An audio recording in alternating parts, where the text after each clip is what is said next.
Halo, assalamualaikum warahmatullahi wabarakatuh. Selamat malam ya teman-teman. Hari ini masih malam.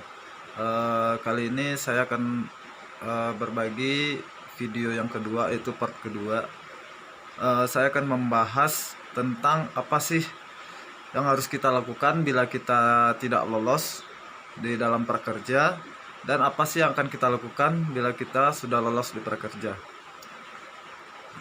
Jadi gini. Bagi yang belum lolos kartu prakerja, jadi teman-teman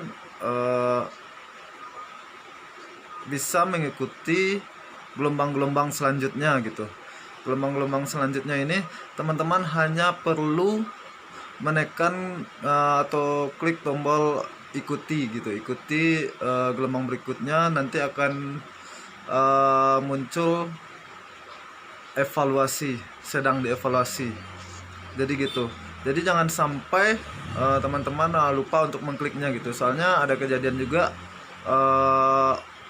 orang-orang yang mengira itu udah otomatis gitu. Itu udah otomatis kita mengikuti gelombang selanjutnya tanpa kita melakukan ikuti gelombang. Jadi bagi teman-teman yang belum lulus, apabila pendaftarannya sudah dibuka kembali, itu teman-teman klik aja gitu. Itu yang pertama. Terus yang keduanya, perbedaan dari gelombang pertama, kedua, ketiga. Jadi karena ini program pemerintah untuk pertama kali, jadi banyak sekali revisi-revisi, banyak sekali perubahan-perubahan mulai dari gelombang pertama sampai dengan sekarang. Maksudnya kayak gini, di saat gelombang pertama kali, itu kita mendaftar, memasukkan Gmail, password, kan seperti itu, isi data, dan bla bla bla. Namun kini untuk yang mengikuti gelombang selanjutnya itu muncul untuk pertama kali apabila kita membuka dashboardnya, itu muncul pertama kali masukkan nomor rekening atau tautkan rekening tabungan gitu. Jadi teman-teman jangan kaget pas buka ternyata lulus. Bukan, itu bukan kalau teman-teman sebelumnya memang belum lulus tapi keluar kayak gitu, itu bukan menandakan teman-teman lulus. Soalnya gitulah prosesnya, selalu diperbarui. Jadi untuk pendaftaran gelombang ketiga itu muncul nomor rekening, jadi teman-teman harus input dulu nomor rekeningnya. Jadi kayak gitu. Soalnya saya dapat cerita ada orang pas bangun tidur pagi bukanya minta nomor rekening, dia merasa udah lulus gitu kan. Jadi dimasukin nomor rekeningnya, ternyata ikuti gelombang selanjutnya. Jadi itu bukan prank, tapi karena ini program pemerintah pertama, tentu banyak evaluasinya gitu. Nah, dari gelombang 1, kedua, dan ketiga ini. Dan pada saat gelombang kedua itu kita disuruh memasukkan data nomor rekening setelah kita dinyatakan lulus. Jadi berbeda. Kalau untuk yang sekarang gelombang 3 dan seterusnya itu kita diminta masukkan nomor rekening dulu. Namun di saat gelombang kedua sebelumnya, kita apabila sudah lulus baru mentautkan nomor rekening. Terus ada lagi pertanyaannya, permasalahan yang lain, apakah bisa selain Bank BNI? Jadi gini, untuk kali ini hanya bisa itu untuk bank konvensional, cuma Bank BNI. Jadi nggak bisa, kalau ada yang tanya bisa nggak BCA, bisa nggak BRI, jadi untuk saat ini cuma bisanya BNI. Tapi ke depan harinya nggak tertutup kemungkinan itu untuk bisa bank-bank lain, cuma untuk saat ini yaitu Bank BNI. Terus bagaimana kalau misalkan tidak mempunyai rekening Bank BNI? Jadi teman-teman bisa menautkannya, yaitu akun GoPay, OVO, atau link aja gitu. Yang sudah di-upgrade, maksudnya di-upgrade nih status akunnya premium gitu. Udah verifikasi KTP dan selfie megang KTP kayak gitu. Dan banyak juga yang terjadi kesalahan di sini. Dia seperti ini. Teman-teman sudah lulus, namun setelah memasukkan nomor rekening bukan nama sendiri, atau memasukkan menautkan aplikasi e-wallet seperti Ovoling aja yang tidak sesuai datanya dengan nama pendaftaran, itu tahu-tahu nanti keluarnya ikuti gelombang selanjutnya. Jadi itu seakan-akan sistem akan membaca itu manipulasi data. Jadi teman-teman usahakan jangan sampai berbeda data yang didaftarkan dengan rekening. Data yang didaftarkan jangan berbeda dengan akun GoPay atau akun e-wallet lainnya yang akan dihubungkan.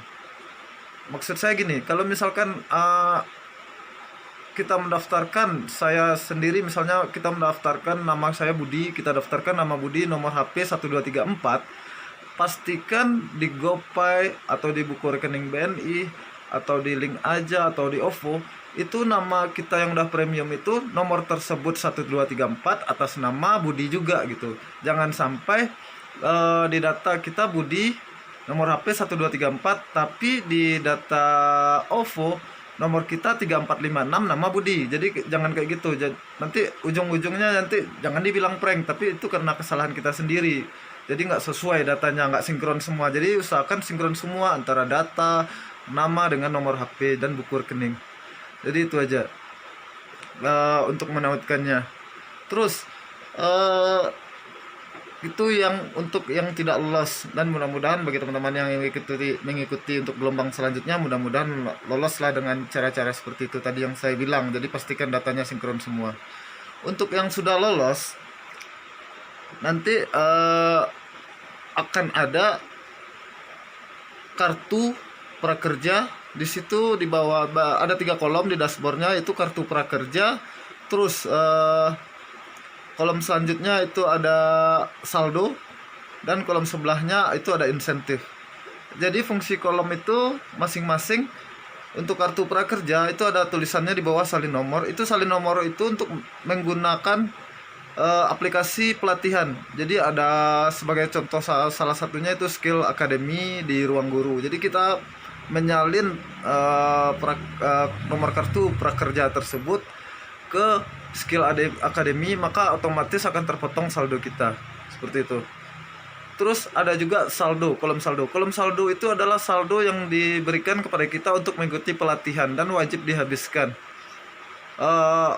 Tidak harus nol gitu.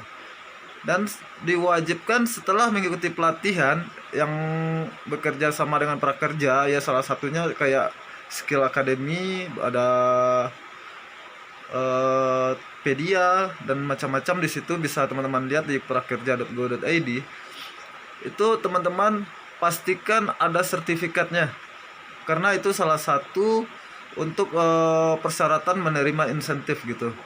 Jadi kalau nggak ada salahnya juga teman-teman konsul sama sales atau marketing dari aplikasi tersebut, aplikasi penyedia layanan pelatihan tersebut. Kalau misalkan teman-teman posting sebagai contohnya kayak gini, di Instagram teman-teman posting bahwasanya teman-teman lulus itu di Instagram resmi prakerja.go.id, di Instagram prakerja.go.id. Coba teman-teman komen di situ bahwasanya teman-teman lulus. Nanti ada aja yang mendm teman-teman itu dari konsultan, para konsultan atau sales marketing lah, yang menawarkan untuk ikut di aplikasi pelatihannya. Jadi nggak masalah kalau teman-teman mau ikut, nggak masalah gitu.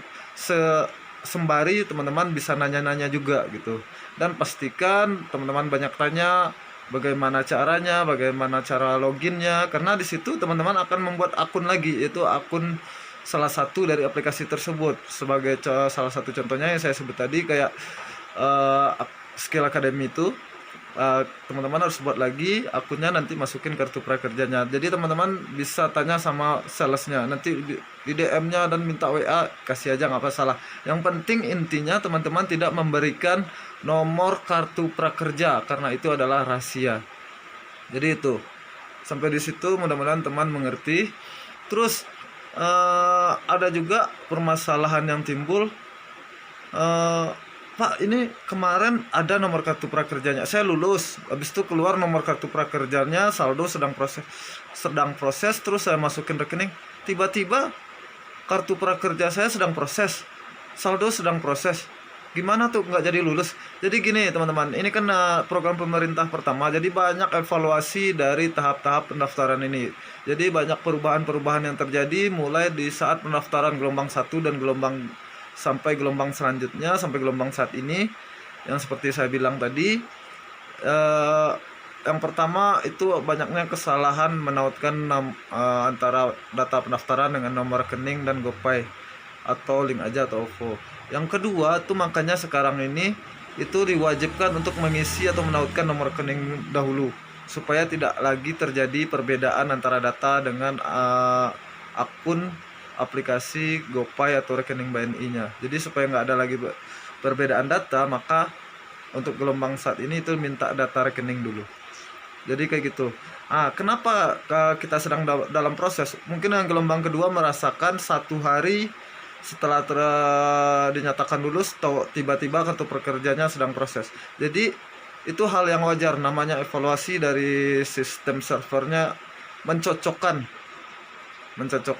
Jadi kalau misalkan cocok, jangan khawatir, yang udah lulus akan tetap lulus, tinggal nunggu 1-2 hari kayak gitu, karena di gelombang pertama juga kejadiannya seperti itu. Jadi kayak gitu. Terus apakah kalau misalkan yang sudah lulus itu akan ada notifikasi dari email atau dari SMS?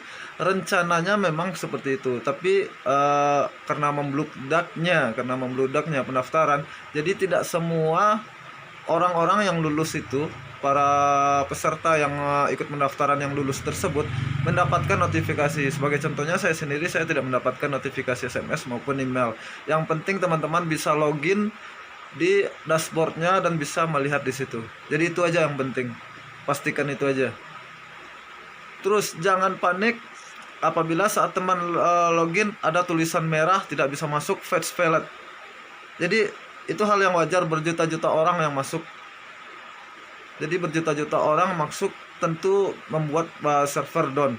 Apalagi saat pengumuman lulus tidak lulus, terus teman-teman besok buka, dan saat teman-teman mau buka lagi di saat pendaftaran sedang dibuka, dipastikan itu down servernya, karena banyak orang yang mengunjungi situs tersebut untuk melakukan pendaftaran.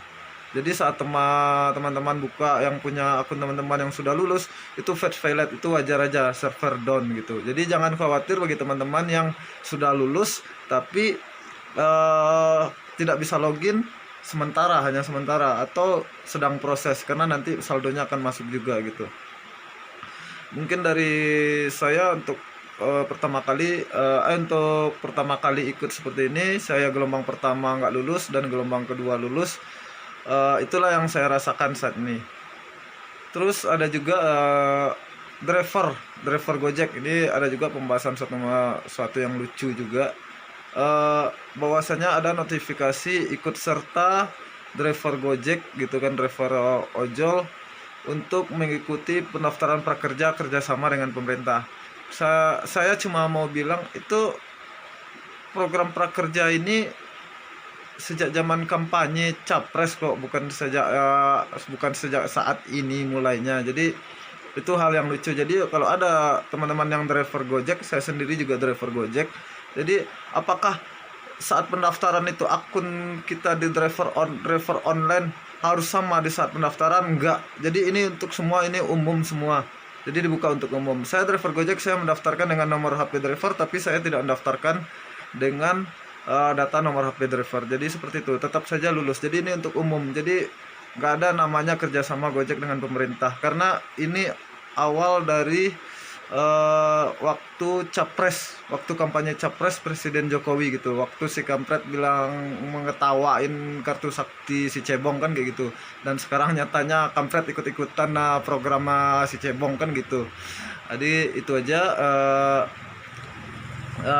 penjelasannya sih kalau dari saya kayak gitu untuk yang driver Gojek.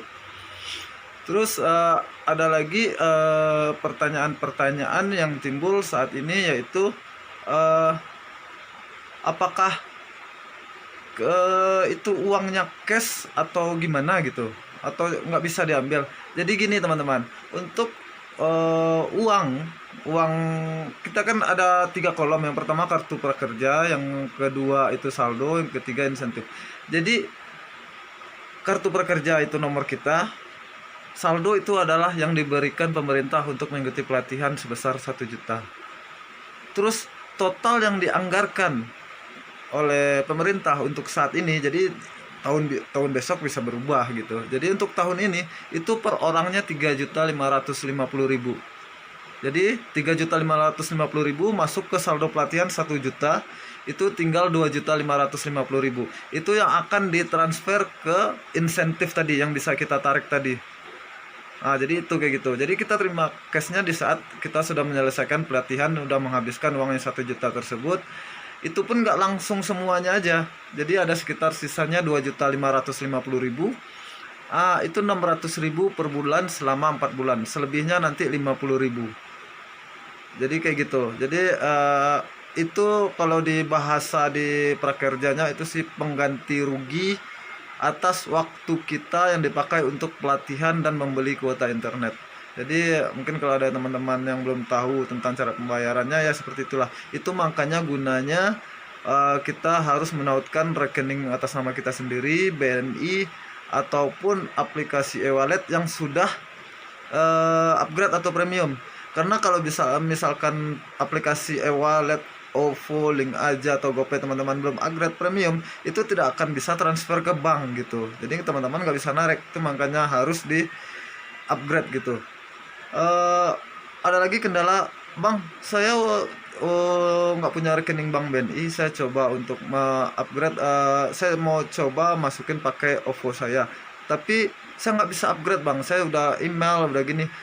Jadi gini penjelasannya, wajar aja sekarang untuk upgrade ke premium dengan verifikasi KTP, misalkan sebagai contoh OVO kita ingin upgrade, wajar aja sekarang itu slow respon. Kenapa? Ya bayangin aja berapa juta orang yang tidak punya bank BNI dan mencoba untuk menggunakan aplikasi tersebut ingin upgrade. Bayangkan aja gimana nggak slow responnya sebanyak orang tersebut ingin upgrade premium. Jadi wajar aja kalau menurut saya. Jadi bersabar, pastikan dulu upgrade premium. Kalau menurut saya sih buka aja bank BNI, gampang, itu aja sih, daripada kita menunggu upgrade aplikasi OVO, GoPay yang belum tentu kapan bisa lolosnya upgrade tersebut ke premium gitu. Jadi itu aja dari saya. Untuk selanjutnya nanti akan saya sampaikan lagi di part ketiganya apa aja sih yang kita dapatkan. Oke, terima kasih. Assalamualaikum warahmatullahi wabarakatuh.